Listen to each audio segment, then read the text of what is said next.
अभी हमारे साथ बीजेपी सांसद अनिल बलूनी जी हैं, जो लगातार उत्तराखंड को लेकर और खास तौर पर उत्तराखंड के लोगों को किस तरीके से सुविधा मिले इसको लेकर लगे रहते हैं। और यही वजह है कि सुप्रीम कोर्ट में इन्होंने पिटीशन भी दायर किया था, उसमें इनको एक बड़ी सफलता मिली है। बलूनी जी, हमने देखा कि लगातार अब उत्तराखंड के लोगों को किस तरीके से सुविधा मिले, किस तरीके से वहां का विकास हो, किस तरीके से देखते हैं जो कल का फैसला आया? देखिए, हम सब लोगों के लिए कल का दिन बहुत ही महत्वपूर्ण दिन था। एक लंबे समय से हम लोग लालढंग चिल्लरखाल रोड को एक रास्ता खोलने को लेकर प्रयास कर रहे थे और एक सुप्रीम कोर्ट में एक पिटीशन चल रही थी जिसमें मैंने इंटरवीन किया और हमारी तरफ से बांसुरी स्वराज और हमारी पूरी टीम अधिवक्ताओं की टीम उस पर उतरी थी और माननीय सुप्रीम कोर्ट ने चीफ जस्टिस ऑफ इंडिया जी जो बेंच है उन्होंने इसको स्वीकृत किया। उन्होंने कहा कि ठीक है, आप इसको तुरंत खोल सकते हैं। उन्होंने हमारी बात को माना, हम उसके लिए आभार भी करते हैं।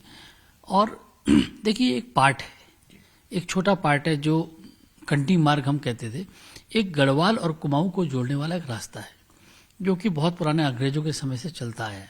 उसमें कॉर्बेट नेशनल पार्क है और ये राजाजी नेशनल पार्क का हिस्सा था, जो लगभग रामनगर से कोटद्वार को जोड़ने वाला लगभग 90-100 किलोमीटर का रास्ता है। उसमें बहुत बड़े हिस्से में कॉर्बेट नेशनल पार्क है। तो ये वाला पार्ट खुल गया है।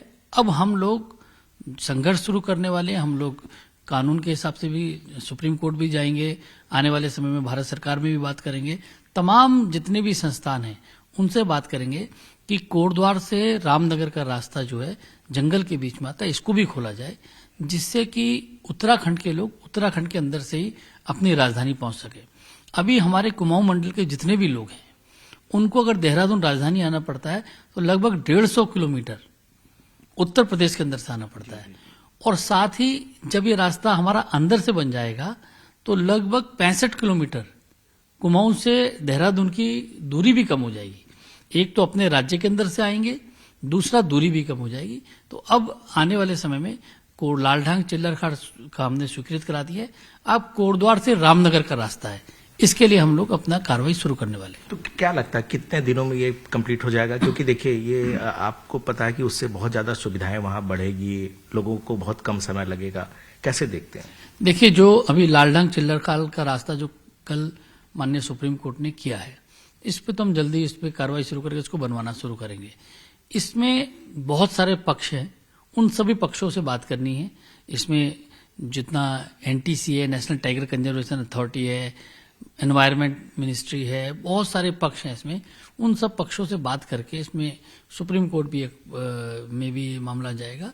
सब लोगों से बात करके और इस रास्ते को जल्दी से जल्दी इस पर कोई स्वीकृति बने, इस पर सहमति बने, किस तरह से बनना है। आजकल बहुत बड़ी टेक्नोलॉजी है, आजकल एलिवेटेड रोड्स हैं नीचे जंगल रहेगा, ऊपर से एलिवेटेड रोड बन जाए, कहीं सुरंग की जरूरत है तो सुरंग बन जाए, बहुत ही आजकल आसान काम है। साथ ही इसमें जो तकनीकी पक्ष है उसको भी रखेंगे। आज देश के अंदर बहुत सारे नेशनल पार्क्स हैं जिसके अंदर सड़कें बन रही हैं, जिसके अंदर बहुत ऐसा कि जिससे वाइल्ड लाइफ को दिक्कत ना हो, एनवायरनमेंट को दिक्कत ना हो, इस तरह की चीजें हो रही हैं। तो मुझे पूरा विश्वास है इन सारी टेक्नोलॉजीज को लेके पूरी दुनिया में जिस तरह के इसमें काम हो रहे हैं उसको लेकर हम माननीय सुप्रीम कोर्ट में भी जाएंगे, भारत सरकार में भी जाएंगे। और मुझे पूरा विश्वास है हम ये जो कंडी मार्ग है रामनगर से लेके पूरा कोटद्वार तक, इसको भी कराएंगे। उत्तराखंड की जनता को अपने राज्य के अंदर से जाने का अधिकार प्राप्त होना चाहिए। साथ ही 65 किलोमीटर ज्यादा क्यों पड़े, तो इसके लिए हम तैयारी कर रहे हैं। धन्यवाद सर। कैमरामैन सोनू मंडल के साथ अनूप गुप्ता, न्यूज 18 नेटवर्क, दिल्ली।